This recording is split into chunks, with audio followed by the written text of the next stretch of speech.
আল্লাহ তাআলা ক্ষমা চাওয়াকে এত ভালোবাসেন যে বান্দা যখন পাপ করার পর লজ্জিত হয়ে চোখের পানি ফেলে দেয়, অনুতপ্ত হয়, আল্লাহর দেওয়া অক্সিজেন গ্রহণ করছি, আল্লাহর দেয়া নেয়ামত দিয়ে বেঁচে আসি, সে আল্লাহর নাফরমানি করলাম, আল্লাহর কাছে আমাকে যেতে হবে, তার নাফরমানি করলাম, কিভাবে তার পাশে দাঁড়াবো, তার সামনে দাঁড়াবো। ও আম্মা মান খাফা মাকামা রাব্বিহি ওয়া নাহান নাফসা আনিল হাওয়া, যে ব্যক্তি আল্লাহর ভয়ে সন্ত্রস্ত থাকে, এই জন্য লজ্জিত হয়ে নিজের পাপের জন্য ক্ষমা চাইবে এবং ভবিষ্যতে আর কোনোদিন পাপের কাছেও যাব না আল্লাহ সংকল্প করবে, আল্লাহ রাব্বুল আলামিন তার পেছনের সমস্ত গুনাহ মাফ করে দিবেন ইনশাআল্লাহ। আমাদের অনেক যুবক ভাইরা আছেন, আমি জানি, যে জেনা ব্যভিচারে জড়িয়ে পড়েছেন, হতাশায় ভুগছেন। তারা মনে করছেন যে না, আল্লাহ তাআলা আমার গুনাহ বোধহয় আর মাফ করবেন না, আমার মতো পাপিষ্ট। মনে রাখবেন, ইবলিসের সবচেয়ে বড় সফলতা হলো সে মানুষকে নিরাশ করে দিতে পারা। এই জন্য কোনো ইমানদার কখনো আল্লাহর রহমত থেকে নিরাশ হতে পারে আল্লাহ তাআলা কোরআনে কারীমে বলেছেন, লা তাকনাতু মির রাহমাতিল্লাহ, তোমরা আল্লাহর রহমত থেকে আশা ছাড়িও না। ইন্নাল্লাহা ইয়াগফিরুয যুনুবা জামিআ, আল্লাহ তাআলা সমস্ত অপরাধ মাফ করবেন, শর্ত একটাই, তওবা করে ফিরে আসতে হবে। খাঁটি অন্তরে যখন আর কখনো করব না সংকল্প করে ফিরে আসবেন আর পেছনের কর্মের জন্য মাফ চাইবেন, আল্লাহ রাব্বুল আলামিন পেছনের সমস্ত গুনাহ মাফ করবেন, জেনার অপরাধও মাফ করবেন ইনশাআল্লাহ। ভাইরা আমার, আমাদের রব বড় রহিম, বড় ওয়াদুদ, বড় লতিফ, তিনি আমাদের সবাইকে ক্ষমা করবেন, তিনি রউফ। অতএব তার কাছে ক্ষমা চাওয়ার মতো চাইতে হবে, নিজেকে ভৎসনা করতে হবে, লজ্জিত হতে হবে, অনুতপ্ত হতে হবে এবং ভবিষ্যতে আর সে পথ কোনোদিন মাড়ানো যাবে না। এই সংকল্প যদি করেন, আপনি নিশ্চিন্ত থাকতে পারেন, আল্লাহর উপরে ভরসা করতে পারেন। তওবা যদি করার মতো করেন, শরায়েত পূরণ করেন, ইনশাআল্লাহ আল্লাহ তাআলা আপনাকে মাফ করে দিবেন। আপনি গুনাহ করার পর যদি আশাহত হয়ে যান, তখন আপনার দ্বারা আর তওবা নসিব হবে না। শয়তান অনেক যুবক ভাইদেরকে এই কথা বলে, তুই যত জেনা করছস, যত খারাপ কাজ করছস, আল্লাহ তোরে বোধহয় মাফ করবে না। তো মাফ যখন করবে না, চলো কিভাবে।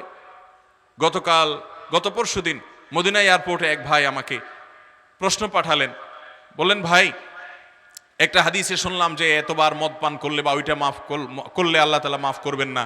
তো আমি এটা শুনে এরপরে কাজটা আবার করা শুরু করছি। মাঝে ছেড়ে দিছিলাম যে আল্লাহ জন মাফই করবেন না, আর কি করার আছে, কিন্তু পরক্ষণে আবার ঈমান আছে ভিতরে, ভয় কাজ করছে যে আমি আসলে কোথায় যাচ্ছি। ভাইরা আমার, তো এই সমস্ত নৈরাশ্য বা আশাহত হওয়া, আশা ছেড়ে দেওয়া, এটা ঈমানদারকে সাজে না। আপনার জীবনে বিপদ যদি আসে এবং দেয়ালে পিঠ থেকে যায়, পৃথিবীর সকল পথ বন্ধ হয়ে যায়, সকল দুয়ার ক্লোজ হয়ে যায়, কোনো উপায় আপনি খুঁজে না পান, কেউ আপনাকে সাহায্য করতে পারবে বলে মনে হয় না, ঈমানদার যদি হয়ে থাকেন, আপনার এখনো শেষ দুয়ার, বরং আসল দুয়ার খোলা আছে। আহকামুল হাকিমিনের কাছে হাত তোলেন, চোখের পানি ফেলেন, সিজদায় পড়ে যান, কারণ আসমানের রাস্তা জমিনে, মাথা লুটিয়ে দেন জমিনে, আল্লাহর সাথে কেঁদে কেঁদে বলেন, দুনিয়ার কোন শক্তি যেটা পারবে না, আল্লাহ রাব্বুল আলামিন সেটা পারবেন। ফাআলুল লিমা ইয়াশা। এজন্য ঈমানদার কখনো নিরাশ হতে পারে। পেছনের সমস্ত অপরাধের জন্য মাফ চাইতে হবে। ভাইরা আমার, আমাদের রব আমাদের প্রতি অনেক দয়ালু, বিধায় তিনি মাফ করবেন। শর্ত হলো মাফ চাওয়ার মতো চাইতে হবে। তওবা করব তো ইনশাআল্লাহ। ভাইরা আমার, কুল্লু বনি আদম খাত্তা, সকল আদম সন্তান আমাদের ভুল আছে না নাই? কেউ ফেরেশতা আছি আমরা, আমি আপনি আমরা কেউ ফেরেশতা। আমাদের সবার দ্বারা ভুল কম হোক বেশি হোক হয়। ওয়া খায়রুল খাত্তাইন আত-তাওয়াবুন, এই পাপিষ্ঠদের মজলিসে, মাহফিলে আল্লাহর কাছে সবচেয়ে উত্তম এবং শ্রেষ্ঠ ভালো মানুষ হলো তারা যারা পাপের পর ভাই তওবা করে ফিরে আসে, চোখের পানি ফেলে, অনুতপ্ত হয়ে, লজ্জিত হয়ে নিজে নিজে ভৎসনা করে, নিজেকে নিজে শাসন করে। আমি আল্লাহর নিমক হারামি করেছি, আল্লাহর অক্সিজেন ভোগ করছি, আল্লাহর নেয়ামত ভোগ করছি, কত মানুষ হাসপাতালে বেডে কাতরাচ্ছে, কত মানুষ কত বিপদে আছে, আমি এরপরও আল্লাহর এত নেয়ামত ভোগ করে নাফরমানি করেছি। এই বসা থেকে উঠার ক্ষমতা আমার নাই, বাসা পর্যন্ত যাওয়ার ক্ষমতা আমার নাই, এর মধ্যে অনেক কিছু হয়ে যেতে পারে। প্রতি সেকেন্ডে আল্লাহ রাব্বুল আলামিনের মোরাকাবায় আছি, তার তত্ত্বাবধানে আছি, তার বিপদ থেকে আমাকে তিনি মুক্ত রেখেছেন। এত নেয়ামত ভোগ করার পর আমি নিমক হারাম, আমার রবের কথার বাইরে আমি চলছি, নিমক হারামি করছি, আমি সেজন্য নিজেকে ভৎসনা করব এবং নিজেকে শাসন করব যে আমার দ্বারা এই অপরাধ কেন হয়েছে, এর শাস্তি স্বরূপ আমি আর অমুক অপরাধের দ্বারে কাছেও যাবে না, এর শাস্তি স্বরূপ আমি এখন থেকেই ভালো কাজটা শুরু করব, ওইটা শুরু করব। এরকম যখন আপনি নিজেকে নিজে শাসন করবেন, আল্লাহ রাব্বুল আলামিন আপনার পেছনের গুনাহ শুধু মাফ করবেন না, ওই গুনাহ মাফ করে সওয়াব দিয়ে পরিপূর্ণ করবেন ইনশাআল্লাহ। ভাইরা আমার, এই জন্য জেনা হয়ে গেছে, আপনি এখন আল্লাহর কাছে কথা দেন, আল্লাহ জেনা যেহেতু হয়ে গেছে, আমি নিজে যেহেতু অন্যায় করে ফেলেছি, আমি নিজের প্রতি নিজে একটা শাস্তি আরোপ করছি, আমি আর এই দু চোখ দিয়ে কখনো হারাম, অপাত্র, বেগানা নারী ফেসবুকে, ইউটিউবে, বাহিরে কোথাও আমি দেখব না। আল্লাহ প্রয়োজনে আমি স্মার্টফোন ত্যাগ করে ফেলবো। আজকে এক বোন, একটু আগেই এই ময়মনসিংহের একজন বোন, অনেক ভালো অবস্থানে থাকা একজন বোন, আমাদের আলোচনা আমরা বলছিলাম যে কিছু সময়ের জন্য স্মার্টফোন ত্যাগ করে বাটন ফোনে চলে আসেন নিজেকে অন্যায় এবং হারামের অভ্যাস থেকে সরানোর জন্য। তিনি বলছেন যে তিনি অনেক বিত্তশালী মানুষ, বলছেন যে আমি বাটন ফোন ব্যবহার করি, আমার কোনো স্মার্টফোন নাই, এটা আল্লাহর জন্য ত্যাগ। তো আপনি নিজেকে যেরকম শাসন করে অন্যায় থেকে সরে আসার জন্য এক দুটা স্টেপ নেন, পদক্ষেপ নেন এবং দেখান মালিক আপনি দেখেন আমি আমার এই খারাপ বন্ধুগুলোর সাথে চলা ছেড়ে দিয়েছি, আল্লাহ শুধু আপনাকে খুশি করবার জন্য, আমার দ্বারা অন্যায় হয়ে গেছে এদের কারণে, আমি এদের সাথে সম্পর্ক ছিন্ন করেছি আপনাকে খুশি করবার জন্য। মান আহাব্বা লিল্লাহ ওয়া আবগাদা লিল্লাহ ওয়া আতা লিল্লাহ ওয়া মানাআ লিল্লাহ ফাকাদ ইসতাকমালাল ঈমান।